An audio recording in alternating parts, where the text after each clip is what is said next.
فأعوذ باللہ من الشیطان الرجیم بسم اللہ الرحمن الرحیم والذین اذا فعلوا فاحشة او ظلموا انفسهم ذکروا اللہ فاستغفروا لذنوبهم ومن یغفر الذنوب الا اللہ ولم یصروا علی ما فعلوا وهم یعلمون صدق اللہ مولانا العظیم۔ بارگاہ رسالت مآب صلی اللہ علیہ وسلم میں درود پاک کا ہدیہ پیش کریں۔ اللہم صلی علی سیدنا و مولانا محمد معدن الجود والکرم وآلہ واصحابہ الکرام وابنہ الکریم وبارک وسلم صلاة دائمة سرمدا ابدا۔ عزیزان گرامی، اللہ تعالیٰ نے انسان کو بنایا ہے اور انسان بھولتا بار بار ہے اور خطائیں بھی بار بار کرتا ہے۔ خطا کرنے والا اور بھول جانے والا اللہ کی بارگاہ میں ایسا نہیں ہے کہ وہ ہمیشہ کے لیے ناکارہ ہے، بلکہ اللہ تعالیٰ نے اسے زندگی میں بار بار موقع دیے ہیں کہ تو اپنی خطاؤں سے اور اپنی بھول سے پھر سے دوبارہ اپنی اچھی زندگی میں آ جا، اور اسی کو ہم توبہ کہتے ہیں۔ توبہ کا جو آپشن رکھا گیا ہے انسانوں کے لیے، مسلمانوں کے لیے خاص طور پر، بہت ہمت والا ہے دروازہ ہے، بہت ہمت والا دروازہ ہے۔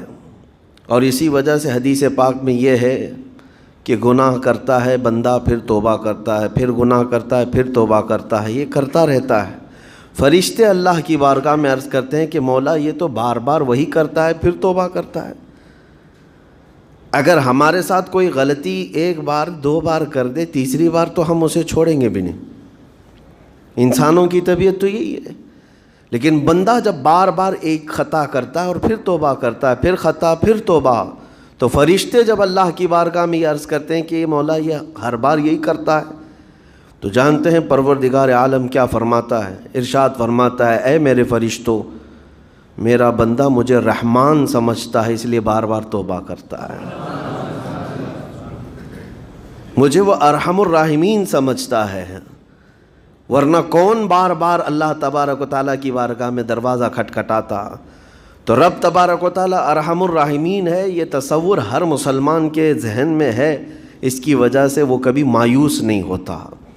اور شیطان کا سب سے بڑا حربہ کیا ہے جانتے ہیں آپ؟ سب سے بڑا بہکانے کا اور گمراہ کرنے کا اور ہمیشہ گناہوں میں ملوث رکھنے کا سب سے بڑا آلہ کہ بندے کو سب سے پہلے نا امید کرتا ہے، اب تیرا کیا ہوگا، تو تو بہت برباد ہو چکا ہے۔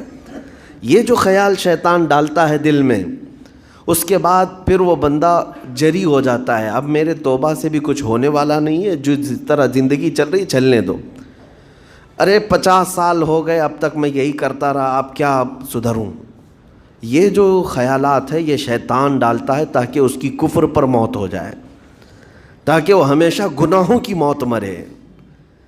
نا امیدی جو ڈالتا ہے شیطان، اب میرے ساتھ کچھ ہونا نہیں ہے۔ نہیں میرے عزیزو، رحمت عالم صلی اللہ تعالیٰ علیہ وسلم کی بارگاہ میں کیسے کیسے لوگ آئے اور ارحم الراحمین نے ان کی توبہ قبول کی۔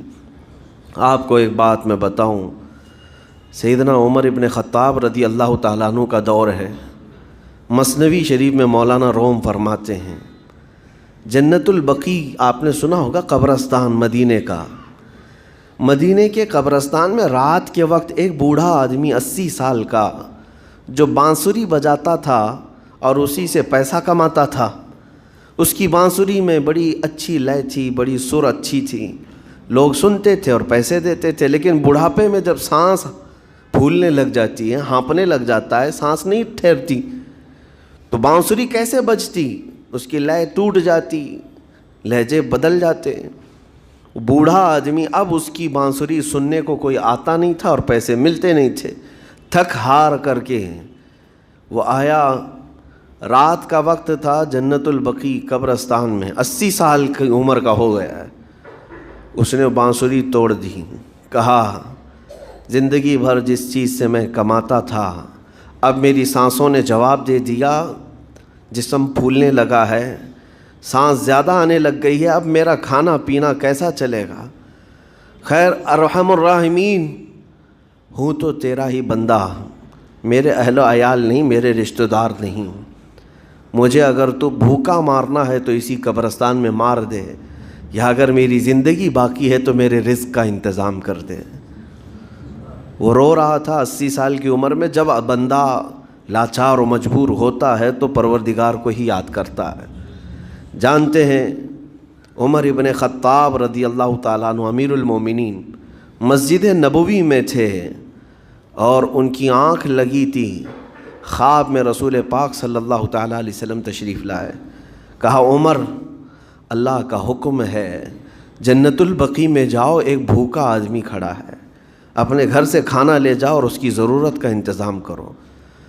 نیند کھلی تو آپ نے دیکھا اللہ کے حبیب صلی اللہ علیہ وسلم کی طرف سے حکم آیا اور رب ذوالجلال کا حکم ہے۔ گھر سے عمدہ کھانا لیا، توشادان لے کر کے، کچھ مال و متاع بھی لے کر قبرستان میں گئے، ڈھونڈا کون ہے یہاں پر، تو دیکھا کہ ایک ہانپتا کانپتا ہوا 80 سال کا بوڑھا روتا ہوا نظر آیا۔ امیر المومنین اپنے ہاتھ میں توشادان لے کر اس کے قریب گئے، کہا تو بھوکا ہے؟ کہا ہاں بھوکا ہوں۔ بیٹھ چل میں تجھے کھلاتا ہوں۔ دسترخوان بچھا کر اسے اپنے ہاتھوں سے کھلایا اور اسے اپنی ضرورت کے مطابق جو ضروریات تھیں اس کی ضرورت کے مطابق وہ ساری چیزیں دی۔ وہ بوڑھا پوچھتا ہے آپ کون ہیں؟ حضرت عمر فاروق نے کہا میں عمر ابن خطاب ہوں۔ وہ ڈر گیا۔ حضرت عمر سے کون نہیں ڈرتا تھا کہ کہیں یہ کھلا پلا کر کے مجھے کوڑے نہ ماریں کہ زندگی بھر بانسری بجانے والا آج پکڑا گیا ہے، ہاں آج مجھے یہ سزا نہ دے دے۔ وہ کانپنے لگا۔ کہا کہ آپ یہاں کیسے؟ حضرت امیر المومنین کہتے ہیں میں خود نہیں آیا، مجھے اللہ کے رسول نے بھیجا، اور رب تبارک و تعالیٰ کا حکم آیا تھا کہ تو بھوکا ہے اور تو نے رزق مانگا ہے اور مجھے تیرے رزق دے کر کے بھیجا گیا ہے۔ وہ چیخ مار کر کے گر پڑا زمین پر اور رونے لگا، اپنے ہاتھ پھیلا کر کہا سچ فرمایا مولا تو ارحم الراحمین ہے، 80 سال تجھ سے دور بھاگتا رہا، ایک بار کیا تجھے میں نے پکارا، تو نے وقت کے امیر المومنین کو کھانا دے کر بھیج دیا۔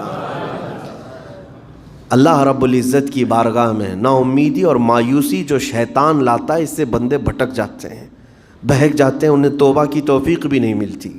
اسی لیے میرا مولا فرماتا انا عند ظن عبدی بی، رب تعالیٰ فرماتا میرا بندہ میرے بارے میں جیسا گمان کرتا ہے میں اس کے ساتھ ویسا سلوک کرتا ہوں۔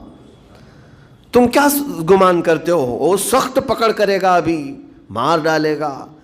وہ غفار ہے، قہار ہے، جبار ہے، لیکن ساتھ میں وہ ستار بھی ہے، وہ رحمان بھی ہے، رحیم بھی ہے۔ اگر رب تبارک و تعالیٰ ہر چیز پر پکڑ کرتا تو ہمارا تو جینا ہی نہیں تھا یہاں پر، اتنے گناہ ہو چکے۔ اور وہ رب تعالیٰ فرماتا وسعت رحمتی کل شیء، میری رحمت نے ہر چیز کو گھیر رکھا ہے۔ اللہ رب العزت بندوں کو معاف کرنے کا اظہار زیادہ فرماتا ہے۔